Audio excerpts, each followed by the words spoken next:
지금 이제 변호인단하고 굉장히 뭐 대책회의를 하고 있을 텐데 이 변호사들도 아주 호화로운 변호인단이라면서 예. 어떤 변호인들이 지금 홍준표 지사를 옆에서 도와주고 있습니다. 아, 뭐 홍준표 지사가 검찰 출신에다가 뭐 도지사에 뭐 당대표까지 하시고 그러면 변호사는 당연히 호화로 뭐 능력은 되시지 않겠어요. 네네. 뭐 중요한 사건이니까 당연히 그랬을 건데 여러 변호사들을 선임했는데 몇 분은 지금 문무일 특별수사팀장이랑 예전에 특검을 할 때 같이 이제 근무했던 경력이 있어요. 네. 같이 근무했던 경력이 있어서 혹시 일각에서는 야 이거 문무일 수사팀장이랑 친한 사람 해가지고 뭔가 특혜를 보려는 거 아니야? 뭐 솔직히 말하면 전관예우라고 하죠. 그런 얘기들 하는데 제가 봤을 때는 그렇게 될 가능성은 전혀 없습니다. 이건 왜냐하면 이번 사건은 모든 언론과 여론이 중시하고 있는 사건이거든요. 네. 그 문무일 수사팀장으로 입장에서는 이게 어떤 모든 국민이 본인을 쳐다보고 있기 때문에 설사 변호사가 자기 동생이고 피의자가 자기 아버지라도 이건 봐줄 수 있는 수사가 아닙니다. 그렇기 때문에 문무일 수사팀장이랑 같이 특검에 근무했다는 변호사를 선임했다고 해서 그게 아마 홍 지사에게 특혜를 가는 거 아니겠느냐, 문무일 특수사팀을 봐주는 거 아니냐라는 건 의혹은 정말 의혹일 뿐 그런 걱정은 안 하셔도 되는 거고, 또 하나는 이 홍 지사 변호인 중에 홍 지사 최측근이 있습니다. 네. 굉장히 예전부터 같이 호흡을 맞췄던 분이 한 분 계시고 아마 홍 지사와 경남도에 관한 사건들을 그분이 아마 대부분 처리했던 걸로 알려져 있는데 이게 홍 지사가 굉장히 이게 선임을 잘한 거예요. 왜냐하면 이 사건은요 일반적인 형사 사건이긴 하지만 정치성을 띤 사건일 수도 있거든요. 그러니까 이런 사건에서 가장 중요한 거는 변호사의 어떤 능력도 중요하지만 결국은 의뢰인이 홍 지사 호흡. 그러니까 홍 지사와 얼마나 케미가 맞느냐도 사실 굉장하고 중요한 것이고 홍 지사가 그 변호사를 얼마나 신뢰해서 본인의 모든 얘기를 터놓을 수 있느냐 이게 이제 성패를 좌우해도 굉장히 중요한 요소를 작용하기 때문에 홍 지사가 그냥 얼마 전에 뭐 소개받은 일 잘하는 변호사가 아니라 예전부터 본인과 호흡을 맞췄던 검찰 출신 변호사를 선임했다는 건 홍 지사로서는 굉장히 좋은 카드를 뽑아든 것이죠. 지금 성완종 게이트 관련해서 굉장히 많은 네. 여야 정치인들, 네. 특히 여권 정치인들, 네. 거물들이 걸려 있잖아요. 네. 이게 사실상 어떻게 보면 첫 단추, 검찰서의 첫 단추인데 이걸 잘못 깼을 경우 어떻습니까? 앞으로의 정치권에 미칠 영향이라든지 이런 부분은 어떻습니까?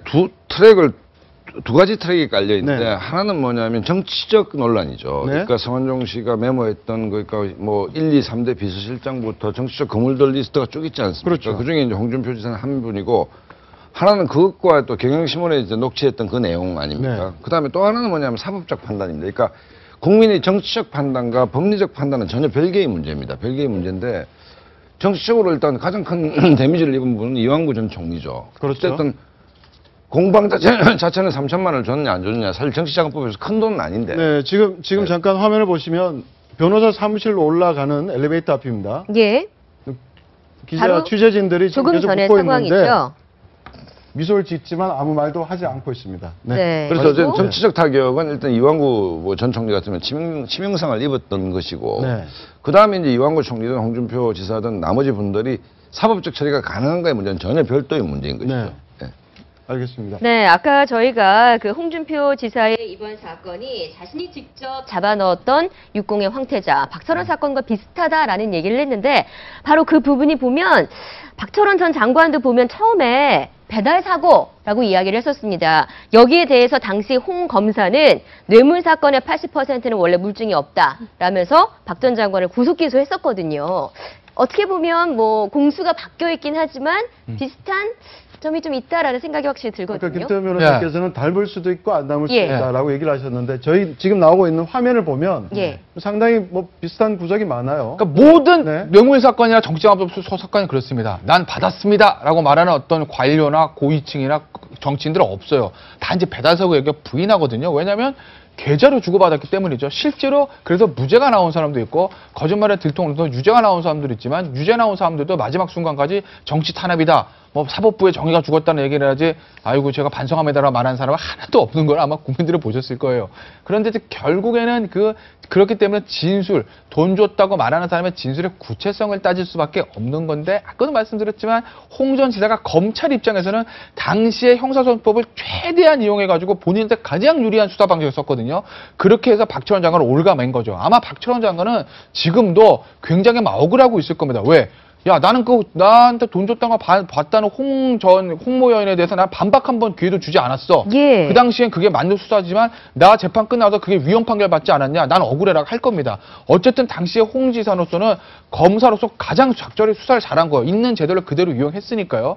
그때는 그랬죠. 근데 이게 형사소송법이라는 게요, 갈수록 엄격해집니다. 네. 갈수록 피의자한테 유리하게 이제 바뀌어가고 있거든요. 그거는 100% 확신하지 않으면 유죄를 선고하지 말라는 의심스러우면 피고인의 이익으로 하라는 형사소송법의 대원칙 때문에 그런 건데, 예전에는 그렇게 검찰에게 유리한 형사소송법을 가지고 검사 입장에서 홍준표 검사가 굉장히 좋은 성과를 냈는데, 이제는 시간이 변해서 본인이 피의자가 됐는데 또 이제 형사소송법이 엄격해져서 피의자한테 유리한 판이 됐거든요. 그렇기 때문에 이제는 본인이 최대한 유리한 무죄 추적의 원칙을 계속 들고 나오는 것이죠. 네, 알겠습니다. 근데 검사 시절 유일한 목격자 진술, 아까 홍모여인이라고 했나? 네. 홍모여인 네. 진술을 활용해서 박철원 전 장관을 네. 구속했던 홍 지사. 네.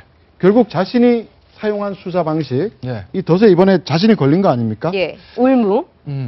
그러면 자신의 어떤 수사 방식이라기보다, 그런데 홍 지사로서는 아까도 말씀드렸듯이 빠져나갈 구멍이 있는 게 홍 지사 입장에서 보면, 당연히 지금 줬다는 사람은 없고 목격자나 전달자입니다. 그건 똑같죠. 홍여인 목격자입니다. 돈 주인 아니잖아요. 돈 주인은 네. 정덕진 씨였던 거고, 윤 전 부사장 역시 돈 주인 아닙니다. 영진이 본인이 이제 전달한 것이죠. 그러니까 그 제3자의 진술로 유죄가 나오는 건 또 박철원 장관이나 홍 지사나 똑같은데, 문제는 박철원 장관은 홍 지사에 대해서 반박할 기회조차 없었기 때문에 바로 유죄가 나와버린 건데, 법원에서 홍여인의 말을 다 믿어주니까.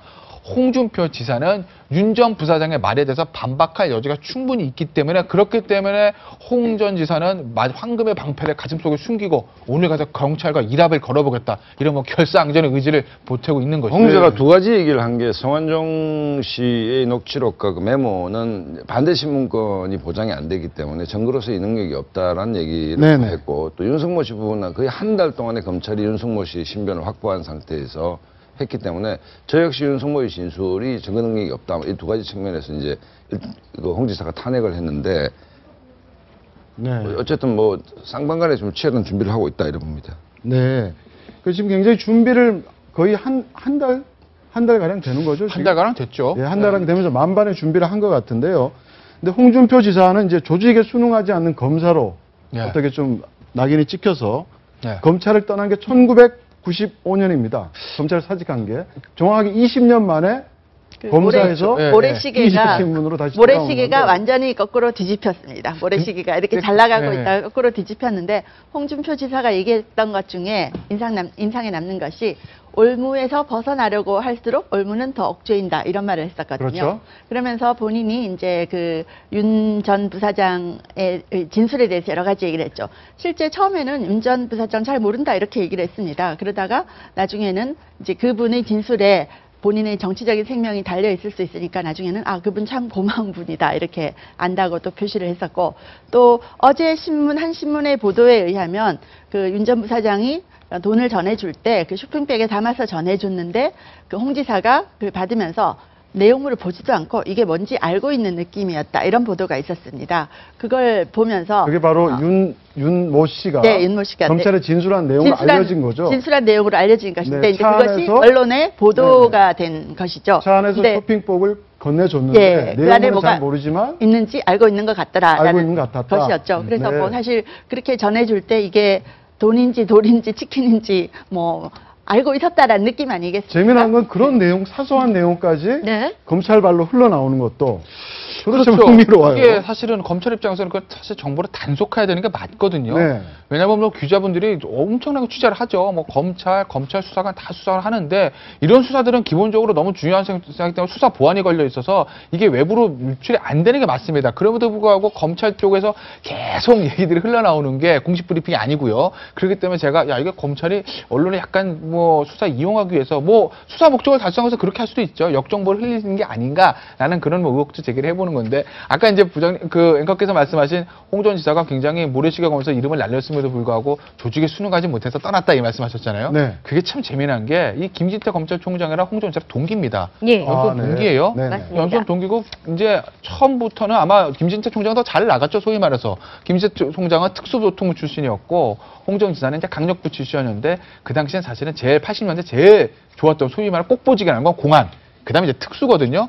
근데 이때 이 모래시계 사건 때 그 YS 정부가 들어서서 처음에 사정 작업을 전 정권 사정 작업을 할 때 이 박철원 장관이 슬롯머신 사건을 수사하는 걸 놓고 김진태 총장이랑 홍정 검사랑 서로 다른 루트를 통해 가지고 수사를 4사를 진행하고 있었어요. 투트랙으로? 네, 투트랙으로. 네. 그런데 이거 둘 다 이걸 하는 거야 하고 만났죠. 그래서 이제 검찰 수사에서 정리를 해서 홍 전 지사, 홍 검사 당신은 박철원 장관하고 김진태 그 검사는 다른 수사를 했거든요. 그건 제가 지금 뭔지 기억이 안 나는데. 그래서 이제 박철원 장관이 워낙 큰 사건이었기 때문에 홍 전 지사가 속된 말로 모래시경 검사 왕창 뜨지 않았습니까? 네. 근데 두 사람 스타일 완전히 틀려요. 그러니까 홍 전 지사는 홍 전 검사는 검사실도 마찬가지지만 지금 정치하실 때랑 보시면 똑같다고 보시면 돼요. 좀 와일드하고 언론을 좀 이렇게 대한 어떤 정보를 흘려주면서 이제 본인에게 유리한 기사 나오는 어떤 언론 작업에도 좀 능하고 그래서 굉장히 화려하고 요란하게 수사하는 스타일이고 김진태 총장은 지금 김진태 총장이 처음에 취임했을 때 외과 수술하듯이 상처만 드러내라 그런 얘기하지 않았습니까? 네. 그것처럼 4살에 착실하게 진행한 다음에 한 번에 탁 잡는 이런 스타일이거든요. 네. 그러니까 언론에는 더 드러나진 않죠. 하지만 검찰 수뇌부에서 봤을 때는 조용조용하게 수사해서 성과를 내는 검사가 네. 요란하게 하는 것보다 예쁠 수밖에 없는 것이거든요. 네, 그래서 네. 사실은 홍정훈 지사가 이 수사 그 수사 끝나고 조금 뭐 검찰 수뇌부랑 갈등도 있고 그래서 이제 좌천돼서 지방을 전전하다가 결국 이제 90년대 총선 때 신한국당가 픽업돼서 화려하게 정치권으로 복귀를 한 거고 김진태 총장은 그 당시에 검사를 계속 잘 나갔죠. 뭐 노태우 비자금 사건도 수사를 했었고 그래서 오늘날 총장까지 왔는데 글쎄 두 사람의 스타일 자체가 똑같이 스타 검사로 출근하는데 한 사람은 총장이 되고 한 사람은 뭐 정치권에 가서 이제 다선 의원과 당 대표가 도지사가 되고 이렇게 된 거 아니겠습니까? 예. 참 운명적인 만남이라고도 부를 수도 있겠네요.